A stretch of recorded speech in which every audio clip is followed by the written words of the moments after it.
Okay, people. So, the good people at Signature, Sab and Marek, hit me up with this new indie, like original idea, right? Which is always the joy of this when you get something that you're like, oh, I haven't seen that before. You know what I mean? So, yeah, I just took a look at Lola. This is the new feature from Andrew Legge. He wrote and directed. Well, he co-wrote with Angeli Macfarlane. Um, the film is produced by Alan Mayer and John Wallace.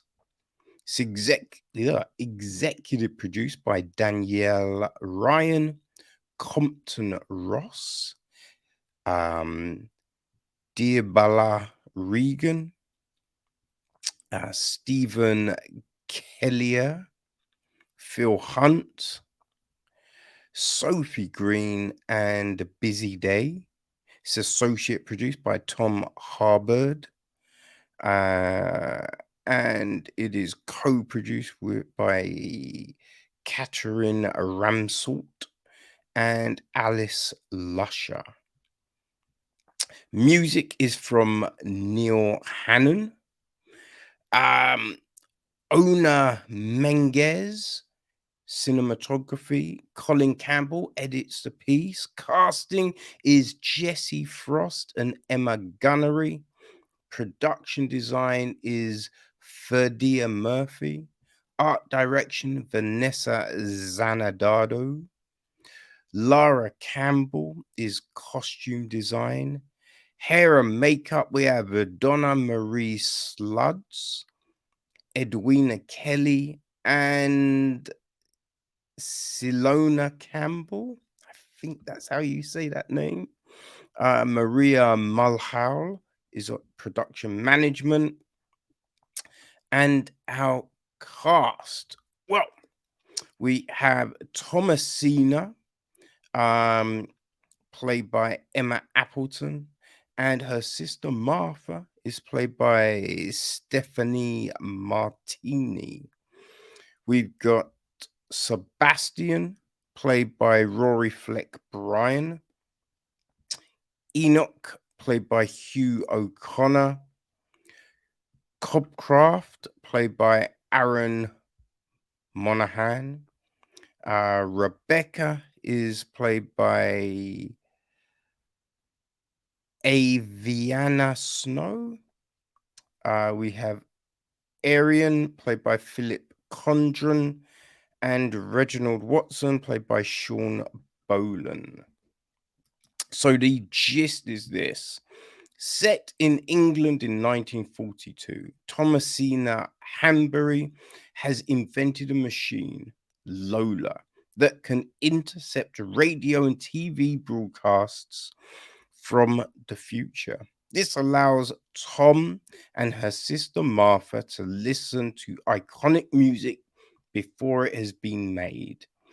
Place bets knowing what the outcome will be and embrace their inner punk well before the movement came into existence. With the Second World War escalating, the sisters decide to use the machine for good to intercept information from the future that could save British lives. An aspiring filmmaker, Martha documents events as they unfold. The film we are watching is Martha's.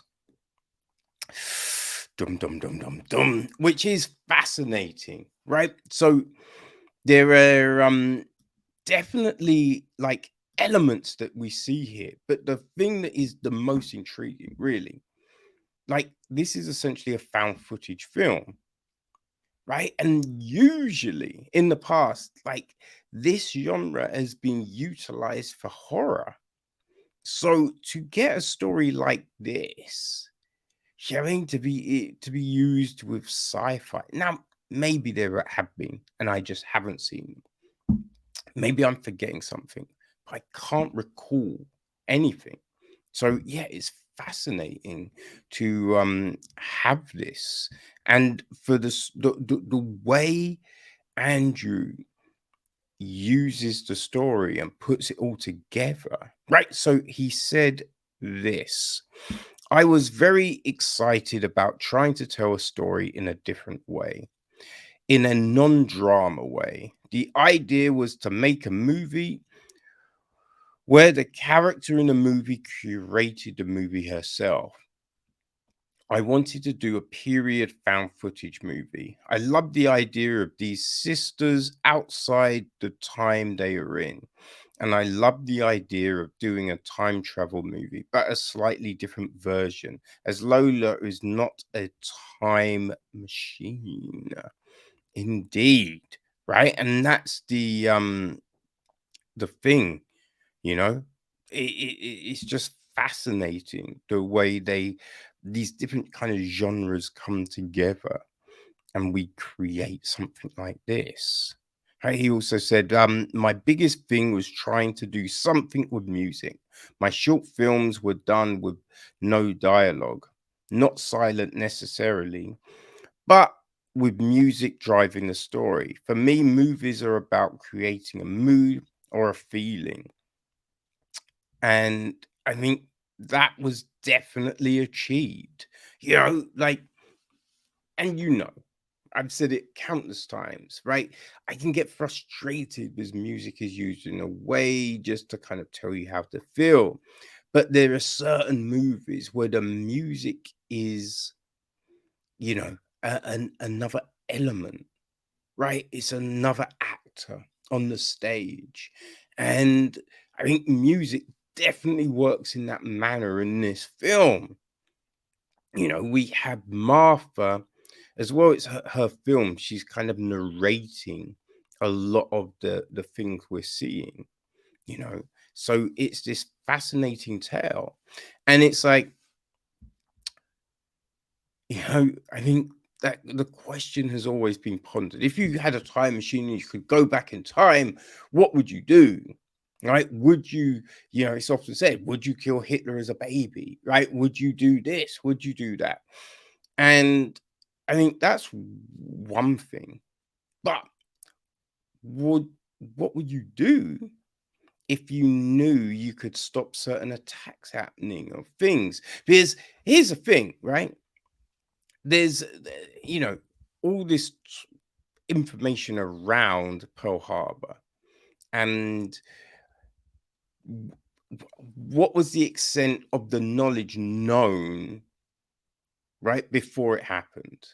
Right, there's definitely, you can read some places will say, you know, Britain and a lot of the Allies knew it was happening, but by not telling America, it brought America into the war, right? But I mean that's a tricky game to play, right? Because it could also mean someone doesn't trust you now and won't come on board, right? So it's just what do you do with information, you know? And I think this film does a very interesting job of painting that picture for us. You know, the what extent do you go, right? How much do you put out there? You know, what does that kind of power do to an individual? It's all very fascinating. And it's, man, you really do believe it, right? So the film is in black and white. And there is a lot of kind of flashing with transitions and movement, right? With the camera and everything like that, which, you know, I'm not saying that in a bad way, you know, because, you know, it can definitely mess with your eyes a little bit, but it all makes sense. You know, when you watch the film, you understand, right? It's the manner in which the film is supposedly being filmed, right? So you understand why the camera's moving and things are changing and all of this kind of stuff. So it works very well, you know. And I think the real tricky part of something like this, right? Because again, it's found footage, right? It's something that's been spliced together. So it's how much information do you give in each scene, right? Where do you cut it? Where does it, fade away? Where do you have the camera drop? You know what I mean? And I think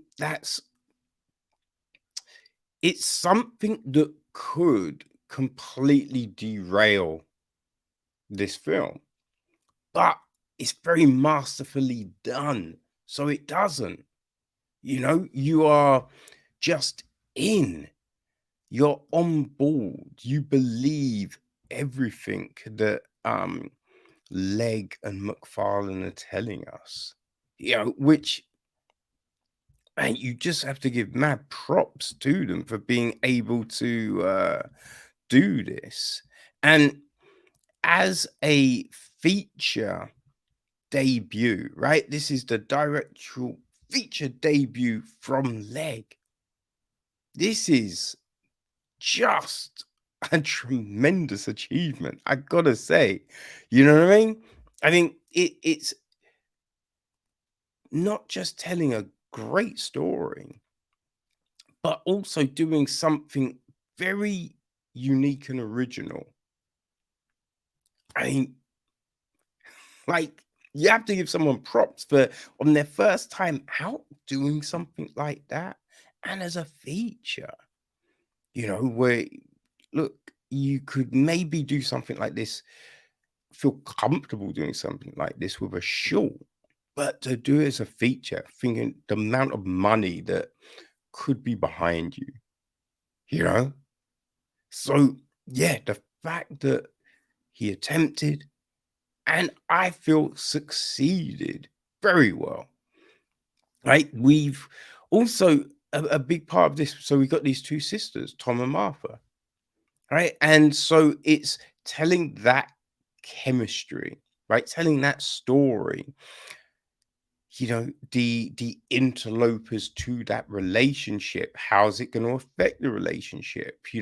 Everything that we see, you just think, oh, yes, you believe it. You buy into this dynamic and everything that happens, right? It is very, very good. I think there was just one part in the film which I did think, hold on, who's filming now?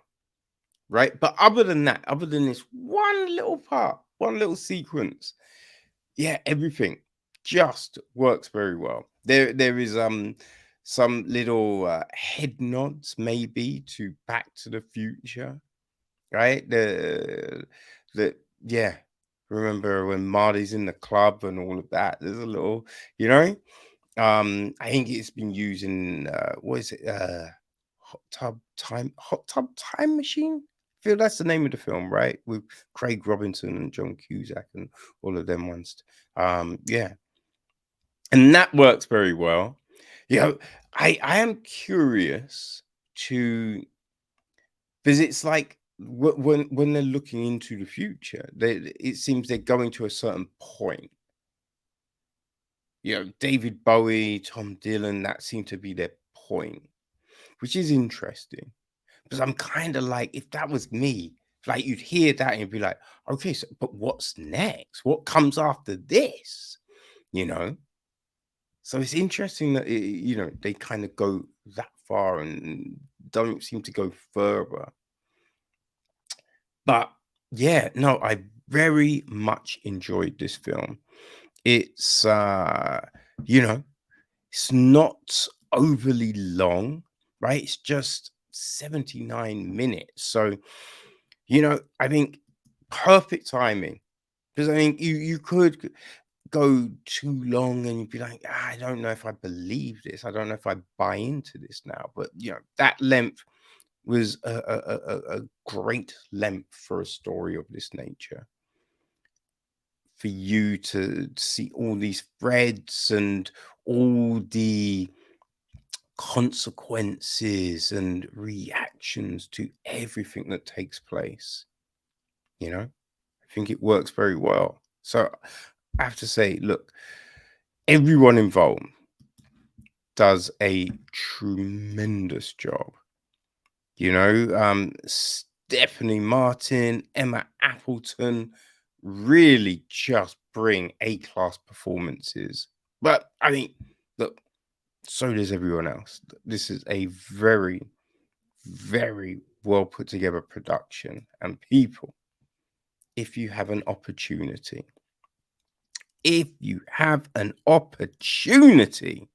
you need to go and check out Lola. Right? It's hitting cinemas this Friday. So, hey, if you're on the fence, you know what I mean?